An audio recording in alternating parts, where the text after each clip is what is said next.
I understand you rode out the storm like right here. Yep. What was that like?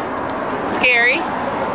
Crazy. I lost my ever-loving thinking, I believe, in the middle of it from about 11:30 that night till 3:30 in the morning, and it was pretty scary. There was a freight train running down one side of the place, and then an hour later it was running down the other side of the place.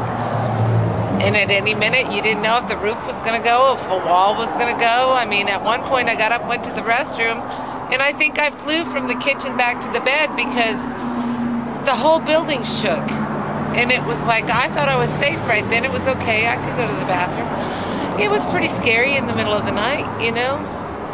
Like, there was no way to go anywhere by then. The debris was so full in the streets. At 8 o'clock, when we closed the door and said we're gonna stay, there was already so much debris in the seawall that we couldn't have went anywhere. It was here, the storm was here 12 hours before it was here, the storm was here.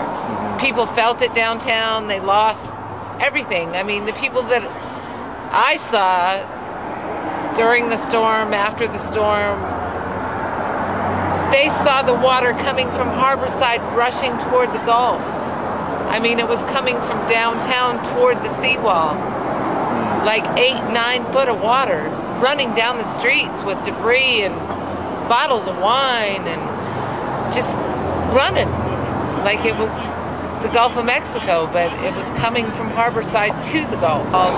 We watched the water come over the seawall and bring the debris onto the sidewalk and then into the parking lane. And when the debris and the water was in the parking lane, the rats. We sat up here laughing, watching the rats, and they're running. We're watching the police go down the street thinking, they're gonna hit him, they're gonna hit him.